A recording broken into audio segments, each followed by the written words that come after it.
আপনার অভিজ্ঞতা রয়েছে বেশ কিছু বুদ্ধবাবুর সঙ্গে, যদি একটু শেয়ার করেন।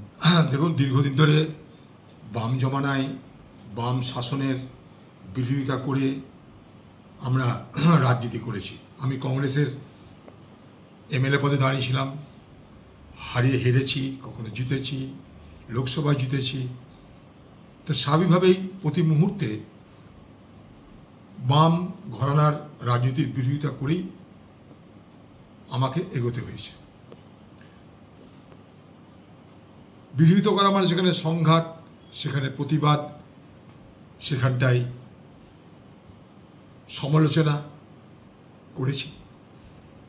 আমি বিধানসভায় 3 বছর এমএলএ ছিলাম পশ্চিমবঙ্গে, এই বাম আমলে। সেখানেও বিরোধিতা করেছি। তখন যদি জ্যোতিবাবু ছিল, তখনও বুদ্ধ পুলিশ মন্ত্রী ছিলেন, বিরোধিতা করেছি। সব শেষে, দিনের শেষে কিন্তু একটা কথা আমাকে স্বীকার করতে হবে, যেটা না স্বীকার করলে অন্যায় হবে। সেটা হচ্ছে এই একটা রাজনৈতিক ব্যক্তি যে তার গোটা রাজনৈতিক জীবনে কখনো সততা থেকে বিচ্যুত হননি, তার রাজনৈতিক নিষ্ঠা থেকে সরে আসেননি, তার আদর্শ থেকে তিনি কখনো পিছপা হননি, এবং যে ব্যক্তির বিরুদ্ধে কখনো কোনো দুর্নীতি, স্বজন পোষণ করার কোনো অভিযোগ আজ পর্যন্ত বাংলাকেও করতে পারেনি।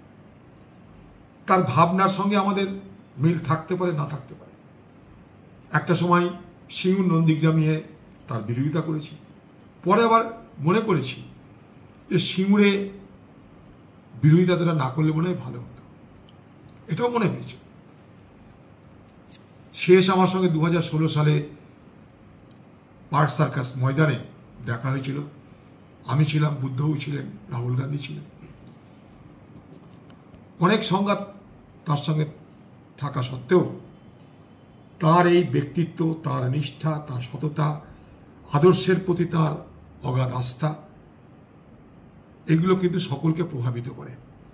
আজকে যখন বাংলায় দুর্নীতি আর রাজনীতি একে অপরের পরিপূরক হয়ে গেছে, তখন নিঃসন্দেহে একথা বলা যেতে পারে যে ভবিষ্যৎ প্রজন্ম এবং ভবিষ্যতের রাজনৈতিক ব্যক্তিরাও বুদ্ধ অন্তত এই চরিত্রটা তারা যদি গ্রহণ করতে পারে, রপ্ত করতে পারে, বাংলা বাঁচবে বলেই মনে করি।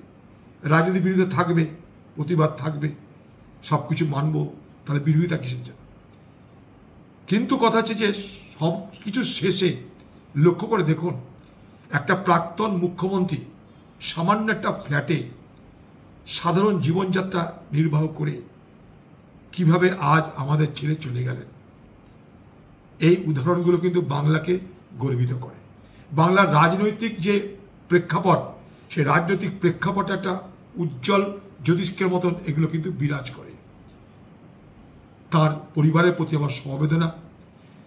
তিনি কমিউনিস্ট মতাদর্শে বিশ্বাস করতেন, তাই জানি না ভগবান বা আল্লাহ তাদের কাছে কোনো গুরুত্ব পেত কিনা, কিন্তু আমি ভগবানের কাছে, মহান আল্লাহ তাআলার কাছে তার জন্য আশীর্বাদ চাইব, দুয়া চাইব, তিনি যেন স্বর্গ লাভ করেন, তিনি যেন জান্নাত লাভ করেন।